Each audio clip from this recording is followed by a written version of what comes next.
ஒரு அழகான கிராமத்தில் ஒரு குட்டி வீட்டில் சதீஷ், மஞ்சுளா, அவங்க அம்மா அப்பா 4 பேரும் ரொம்ப சந்தோஷமாக வாழ்ந்துட்டு இருந்தாங்க. சதீஷ், மஞ்சுளா 2 பேரும் நல்லா படிக்கணும், அப்பா அம்மாவை பெருமைப்படுத்தணும், சரியா? அம்மா அம்மா நான் டாக்டர் ஆக போகிறேன். நான் கலெக்டர் ஆகலான் இருக்கேன் அம்மா. விதியோட விளையாட்டால் ரொம்ப நாள் அவங்க சந்தோஷம் நிலைக்கல. ஒரு நாள் அவங்க அம்மாவுக்கு ரொம்ப உடம்பு சரியில்லாமல் போயிட்டு கொஞ்ச நாள்லேயே அவங்க அம்மா இறந்துடுறாங்க. அம்மா வேணாம், என்னை விட்டுட்டு போயிடாதீங்கம்மா. அம்மா இருந்த சோகத்தில் இருந்த மஞ்சுளா சதீஷை கட்டி பிடிச்சி அழறா. ஆனால் அப்பாவோ சில மாதத்துலேயே இன்னொரு கல்யாணம் பண்ணிடுறாரு. புது அம்மா வந்த பிறகு எல்லாம் சரியாயிடும்னு நினச்சாங்க. ஆனால் அதுதான் அவங்க வாழ்க்கையே திருப்பி போட போகுதுன்னு அப்போ யாருக்குமே தெரியல. அப்பா கூட வந்த அந்த பொண்ணுக்கு ஒரு பையனும் இருந்தான். ஆரம்பத்தில் என்னவோ எல்லாம் நல்லா தான் போயிட்டு இருந்தது. ஏன் பையன் மாதிரி தான் நீங்கள் எனக்கு, உங்களை நான் நல்லா பார்த்துப்பேன். ஆனால் இது எல்லாமே ஒரு நடிப்புன்னு அப்போ அவங்களுக்கு தெரியல. கொஞ்ச நாள் போக போக சித்தியோட உண்மை முகம் வெளியில் தெரிய வந்தது. ஹேய், நீ இன்னும் துணி துவைக்கல? வீட்டில் எல்லா வேலையும் நீ தான் பண்ணணும்னு உன்கிட்ட சொன்னேன்ல. அம்மா பசிக்குது, கொஞ்சம் சாப்பாடு தருவீங்களாம்மா? பசிக்குதா? இந்தா இதை சாப்பிடு.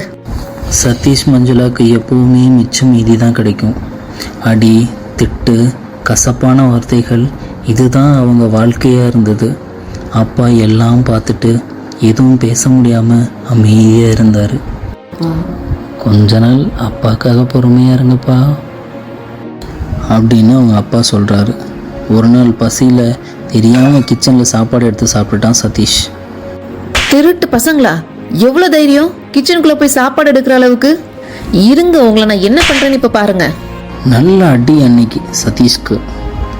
அவங்க சித்தி நினைக்கிற மனசில், இந்த பசங்க இங்கே இருந்தா என் பையன் ஃபியூச்சர் போயிடும், இதுக்கு ஏதாவது ஒரு வழி பண்ணணும். அன்னைக்கு நைட்டு அவங்க சித்தி ஒரு பயங்கரமான முடிவு எடுக்கிறா. சித்தி அப்பா கிட்ட டெய்லி சண்டை போட்டு கடைசியாக ஒரு முடிவுக்கு கொண்டு வராங்க. இந்த பசங்க இப்போ இங்கே இருக்கக்கூடாது, அவங்கள கொண்டு போய் காட்டில் கொண்டு விடுங்க. ஒரு நாள் அப்பா பசங்க கிட்ட சொன்னார், வாங்கப்பா நாம் வெளியில் சுற்றி பார்க்க போகலாம். ஜாலி ஜாலி, நம்மளை அப்பா இன்னைக்கு வெளில கூட்டிகிட்டு போகிறாங்க. என்ன நடக்குதுன்னு தெரியாமல் அப்பா மேலே உள்ள நம்பிக்கையில் சதீஷும் மஞ்சுளாவும் சந்தோஷமாக அப்பா கூட காட்டு பக்கம் போகிறாங்க. இங்கேயே இருங்க, அப்பா இதோ பக்கத்தில் போயிட்டு வரேன். 2 பேரும் அப்பா வருவாங்கன்னு ரொம்ப நேரமாக வெயிட் பண்ணுறாங்க. மதியம் ஆகுது, சாயங்காலம் ஆகுது, நைட்டும் ஆகுது. போனவர் திரும்பி வரவே இல்லை.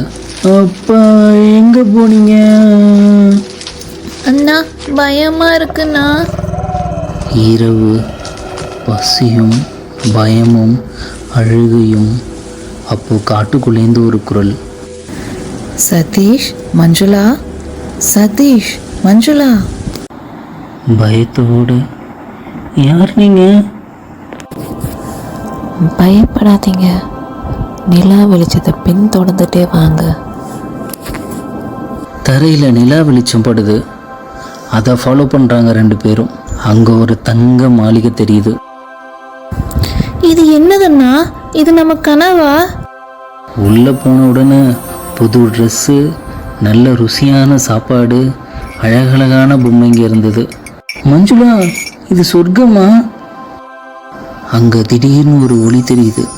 பயப்படாதீங்க, நான் உங்களுக்காக இருக்கேன், உங்களுக்கு இங்கே இடம் உண்டு. இங்கே பசங்க ரொம்ப சந்தோஷமாக இருந்தாங்க. அங்கே சித்தி அப்பா கிட்ட சண்டை போட்டு அப்பாவை வெளியில் அனுப்பிச்சிட்டாங்க. அப்பா தான் பண்ண தப்பு உணர்ந்து காட்டுக்குள்ளே பிள்ளைகளை தேடி ரொம்ப தூரம் அலைகிறாரு. நான் பண்ணது ரொம்ப பெரிய தப்பு. என் பிள்ளைங்க எங்கே போனாங்க, என்னை விட்டு எங்கே இருக்காங்க இப்போ? சதீஷ், மஞ்சுளா. காட்டு விலங்குகளோட சத்தம் கேட்குது.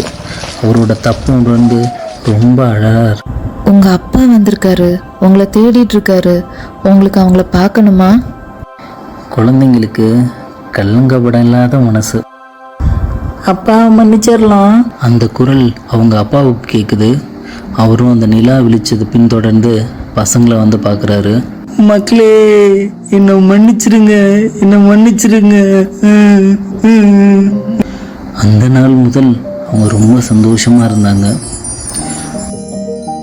கொஞ்ச வருஷத்துலேயே அந்த சித்தியும் அவங்க பையனும் எல்லாத்தையும் இழந்துட்டு தனியாக நின்னாங்க. நியாயம் எப்போவுமே லேட்டாக வரும், ஆனால் கண்டிப்பாக வரும். நிலா வெளிச்சம் இன்னும் காட்டில் தான் இருக்குது. அடுத்து யாருக்காக வரப்போகுதோ? இது போல நிறைய இன்ட்ரெஸ்டிங்கான வீடியோஸ் பார்க்குறதுக்கு நம்ம சேனலை சப்ஸ்கிரைப் பண்ணிக்கோங்க.